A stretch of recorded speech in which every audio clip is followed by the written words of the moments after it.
नाम है treasure NFT।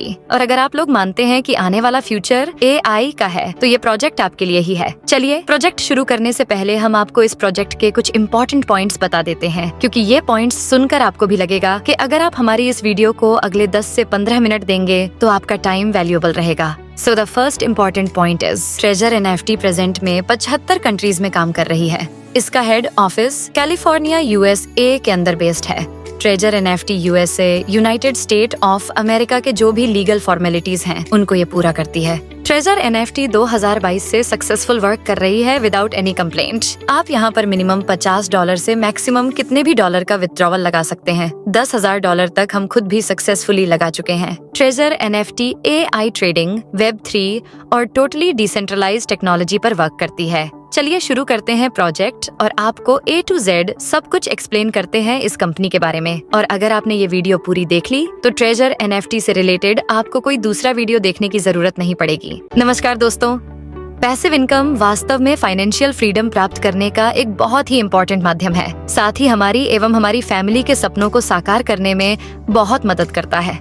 इसी श्रृंखला में ट्रेजर NFT एक मेल का पत्थर साबित हो सकता है। एक ऐसा ऑटोमेटिक एल्गोरिथम बेस्ड एक ऐसा प्रोग्राम है जिसमें आप NFT की ऑटोमेटिक ट्रेडिंग करके अपनी फाइनेंशियल फ्रीडम को प्राप्त कर सकते हैं। तो आइए इस कॉन्सेप्ट को जानने की कोशिश करते हैं। इस कॉन्सेप्ट के माध्यम से हम अपने और अपनी फैमिली के सपनों को कैसे साकार कर सकते हैं। मैं आपको बताना चाहूंगी कि NFT ट्रेजर एक ब्लॉकचेन बेस्ड डिजिटल कंपनी है जिसकी शुरुआत 2022 में हुई है। ये company crypto currency exchange, crypto currency wallet एवं लेटेस्ट टेक्नोलॉजी NFT की ट्रेडिंग कर मार्केट प्लेस डेवलप कर रही है। ऐसी सर्विसेज हमें ये प्रोवाइड कराती है। तो आइए ट्रेजर NFT के बारे में और डिटेल में जानने की कोशिश करते हैं। माय डियर फ्रेंड, मैं हमेशा किसी भी कॉन्सेप्ट को जानने से पहले उसके 5 P पर फोकस करना चाहती हूँ, जिसमें पहला P होता है कि कंपनी का प्रोफाइलिंग हम जाने, उसकी रजिस्ट्रेशन और उसकी लीगल फॉर्मेलिटीज को जाने। नंबर 2 हम जानना चाहते हैं कि कंपनी के प्रमोटर कौन है। 3 हम प्रोडक्ट के बारे में बात करेंगे, फिर प्लान के बारे में बात करेंगे और फिर पे आउट के बारे में बात करेंगे। तो सबसे पहले हम जानना चाहेंगे कि कंपनी का प्रोफाइल क्या है। तो ट्रेजर NFT है क्या? बेसिकली ट्रेजर NFT इस समय लगभग 75 कंट्रीज में काम कर रही है। इसका हेड ऑफिस कैलिफोर्निया USA के अंदर बेस्ड है। और आपको बता दूं कि ये company USA United state of America की जो भी लीगल फॉर्मेलिटीज हैं उनको ये पूरा करती है। कंपनी का जो उद्देश्य है वो उद्देश्य है कि दुनिया की सबसे बड़ी एक NFT मार्केट प्लेस डेवलप की जाए, एक NFT गेमिंग इंडस्ट्री में वर्ल्ड लीडर बना जाए। और ये कंपनी इस टाइम पे अगर मैं आपको बताऊं तो USA की लगभग जितनी भी लीगल फॉर्मेलिटीज होती हैं वो सारी पूरी करती है। उसको हम आगे देखेंगे। ये एक यूनिक कंपनी है जो एक ऑटोमेटिक एल्गोरिदम बेस्ड एक ऐसा एल्गोरिदम इन्होंने सेट किया हुआ है जिसमें कि आप सिर्फ बाय और सेल करके कंपनी से बहुत अधिक मात्रा में अपने सपनों को साकार कर सकते हैं और बहुत अच्छी अर्निंग कर सकते हैं। तो चलिए मैं लीगल फॉर्मेलिटीज की अगर बात करूं तो ये कंपनी के सर्टिफिकेट और कंपनी की क्वालिफिकेशन के बारे में अगर हम देखें तो इस कंपनी का एक सर्टिफिकेट है जो ऑलरेडी कैलिफोर्निया गवर्नमेंट के द्वारा USA गवर्नमेंट के द्वारा 2022 में रिलीज किया गया है। इस कंपनी का नाम है ट्रेजर मेटा टेक्नोलॉजी LLC। इसके रजिस्ट्रेशन नंबर के द्वारा आप इंटरनेट पर भी इस कंपनी की सर्चिंग खुद से कर सकते हैं। इसके साथ ही मैं आपको बता दूं कि USA के अंदर एक बॉडी है FinCEN। इसकी फुल फॉर्म है financial crime blockchain network department of the treasury. यह एक डिपार्टमेंट ऑलरेडी है USA डिपार्टमेंट में USA गवर्नमेंट के द्वारा बनाया गया है, जिसमें यह जितने भी कंपनी क्रिप्टो करेंसी एक्सचेंज खोलना चाहती हैं या क्रिप्टो करेंसी के क्षेत्र में कुछ कार्य करना चाहती हैं उनको यह MSB का सर्टिफिकेट भी लेना पड़ता है। यहाँ पे आप देख सकते हैं कि कंपनी का एक रजिस्ट्रेशन नंबर के द्वारा MSB सर्टिफिकेट इशू किया गया है, जिसकी जानकारी आप खुद से इंटरनेट पर जाकर कर सकते हैं। कंपनी के बारे में अगर हम देखें तो यह लगभग 75 कंट्रीज में 75 से भी अधिक देशों में इस समय यह कंपनी काम कर रही है। और अगर मैं आपको कंपनी के फ्यूचर प्लान की बात बताऊं तो 2025 मार्च तक ये कंपनी फ्रांस, जर्मनी, पुर्तगाल, पोलैंड पूरे यूरोपियन कंट्री के अंदर अपने ऑफिसेज, अपने ब्रांच ऑफिसेज स्टार्ट करना चाहती है। और कंपनी का जो विजन है वो फॉर्च्यून 500 के अंदर अपने आप को एस्टेब्लिशमेंट करना है। यहाँ पे आप देख सकते हैं कि ये एक FinCEN का USA ट्रेजरी डिपार्टमेंट का एक लोगो है और ये डिपार्टमेंट बहुत ही स्ट्रॉन्ग है। जिस तरह से इंडिया में RBI, SEBI, IRDA काम करती हैं, वैसे ही यूएसए के अंदर फिनसेन भी संस्था इस तरीके से काम करती है। ट्रेजर एनएफटी के बारे में मैं डिटेल में छोटा सा आपको और ब्रीफ करना चाहूंगी कि ये ट्रेजर एनएफटी वास्तव में किस टेक्नोलॉजी पर आधारित है। My dear friend, treasure NFT वेब3 का एक बहुत ही अनोखा एग्जाम्पल है। वेब3 इंटरनेट का इस टाइम का लेटेस्ट टेक्नोलॉजी का एक वर्जन है। अब आप कुछ लोग जानना चाहेंगे कि वेब3 क्या होता है। मैं शॉर्ट में आपको बताना चाहूंगी कि जब इंटरनेट की दुनिया प्रारंभ हुई थी तो वहाँ पर 1985 में सबसे पहले वेब 1 आया था,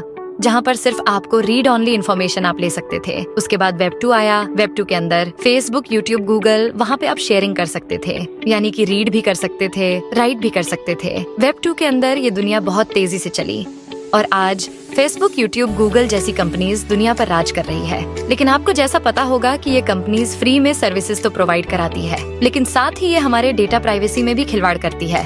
हमारा डेटा प्राइवेसी वहाँ एक बहुत बड़ी प्रॉब्लम है। हमारा जितना भी डेटा होता है इन कंपनीज के पास जाता है और ये कंपनीज जिनको ये डाटा चाहिए यानी कि इसको मार्केटिंग में यूज करती हैं। वेब 3 इसका एक सोल्यूशन है। वेब 3 में क्या है कि यह डिसेंट्रलाइज मोड पर काम करता है। 2008 में इसकी शुरुआत हुई। ब्लॉकचेन टेक्नोलॉजी के माध्यम से वेब 3 को लाया गया। वेब 3 के अंदर एक डिसेंट्रलाइज प्रोसेस होता है, यानी कि इसमें कोई भी सेंट्रलाइज प्रोसेस नहीं होता। एग्जाम्पल के तौर पर अगर मैं आपको बताऊं, जैसे व्हाट्सएप पे अगर कोई डेटा आप किसी के साथ शेयर करते हैं, वो पहले जो जाता है वह व्हाट्सएप के सर्वर पर जाता है, फिर रिसीवर के मोबाइल पर रिसीव होता है, यानी कि कहीं ना कहीं वो डेटा सेंट्रलाइज्ड लोकेशन पर है। जरा सोच के देखिए कि आज कितना बड़ा डाटा गूगल और फेसबुक के साथ में है। अगर कहीं इन डेटा में कुछ प्रॉब्लम हो जाए तो सारी दुनिया ठहर सी जाएगी। तो इसी चीज का सोल्यूशन वेब 3 में लाया गया, जिसको डिसेंट्रलाइज किया गया, जिसमें एक सर्वर पर डाटा नहीं होता। इसमें जितने भी यूजर्स उस कम्युनिटी के अंदर होते हैं सभी उसके अंदर पार्टिसिपेट करते हैं। वेब 3 के बारे में आप इन्फॉर्मेशन ले सकते हैं यूट्यूब पे जाकर। तो आपको बता दूं कि treasure NFT web 3 based digital algorithm based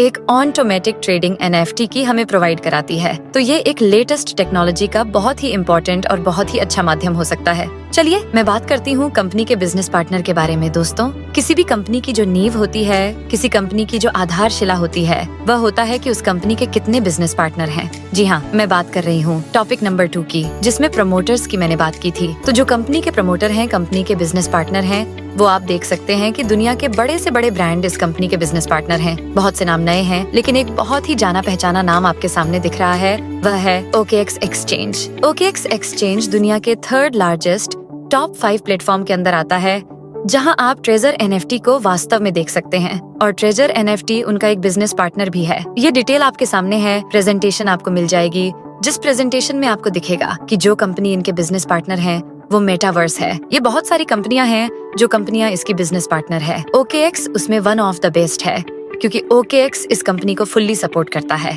आपको सारी इन्फॉर्मेशन कंपनी की मिलेंगी, तो समझ जाइए कि जो कंपनी इतनी बड़ी एक लेटेस्ट टेक्नोलॉजी पर आधारित है और साथ में इस कंपनी के जो बिजनेस पार्टनर हैं बहुत बड़े बड़े ब्रांड हैं। तो ये कंपनी जो फॉर्च्यून 500 में अपने आप को लाने का दावा कर रही है, मुझे पूरी उम्मीद है कि ये कंपनी 2025 तक अपने आप को फॉर्च्यून 500 के अंदर लेकर आएगी। चलिए डिटेल में आगे जानने की कोशिश करते हैं कि कंपनी यहाँ पर और क्या बेनिफिट हमारे साथ इसमें कंपनी को मिल सकते हैं। ये कंपनी बेसिकली एक डिजिटल मल्टीपल है। इसके अंदर जो हम बात करते हैं कि इसके एक आईपी का कंसेप्ट है। So what is IP? IP का मतलब होता है कि आपका इंटरनेट प्रोटोकॉल का एक यूनिक नंबर होता है। तो आप इसके अंदर इस कंपनी में, जैसे और कंपनी में होता है कि मल्टीपल आईपी आईडी प्लेस कर लेते हैं, यहाँ पर आप ऐसा नहीं कर सकते, क्योंकि यहाँ पे एक यूनिक आईपी पर यूनिक आईडी ही मिलेगी। यदि एक मोबाइल पर आपने 2 आईडी बनाई या 2 आईडी ओपन की तो दोनों ही आईडियां डिसेबल कर दी जाएंगी। ये बहुत इंपॉर्टेंट आपको ध्यान रखने वाली बात है, क्योंकि कंपनी यहाँ पर रियल यूजर क्रिएट कर रही है एनएफटी मार्केट प्लेस के लिए, जिसको हम आगे डिटेल में समझते हैं। कंपनी का फ्यूचर रोड मैप बहुत बड़ा है। अगले 10 से 20 वर्षों में इतना बड़ा रोड मैप है, तो कंपनी अभी इनिशियल फेज पर है, स्टार्टिंग फेज पर है। 2022 से 2 वर्ष इस कंपनी को कंप्लीट हो गए। लोग इस कंपनी के साथ ऐड होकर, इस कंपनी के साथ एसोसिएट होकर लास्ट 2 ईयर से अपने सपनों को साकार कर रहे हैं। चलिए मैं अब आपको डिटेल में जानकारी देना चाहूंगी कि व्हाट इज एनएफटी। दोस्तों, एनएफटी का मतलब होता है नॉन फंगिबल टोकन। यह एक लेटेस्ट टेक्नोलॉजी है। जैसे कि 2008 में ब्लॉकचेन में क्रिप्टो करेंसी में बिटकॉइन का यहाँ पे प्रारंभ हुआ था, इसी तरीके से एनएफटी का जस्ट स्टार्टिंग है। एनएफटी का मतलब होता है एक ऐसा यूनिक, एक ऐसी यूनिक आर्ट, एक ऐसा यूनिक वीडियो, एक ऐसा यूनिक कुछ भी दुनिया में जिसकी कोई कॉपी नहीं हो सकती।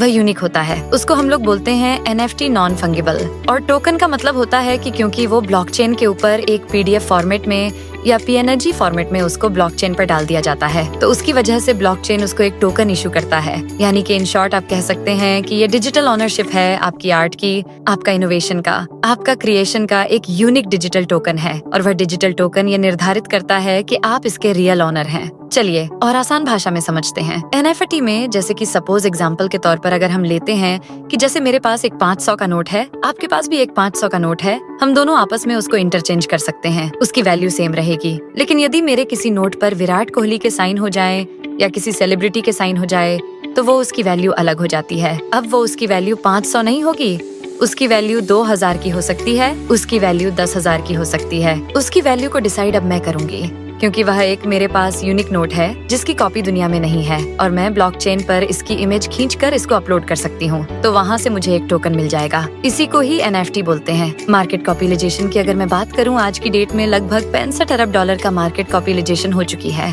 अगर आज आपको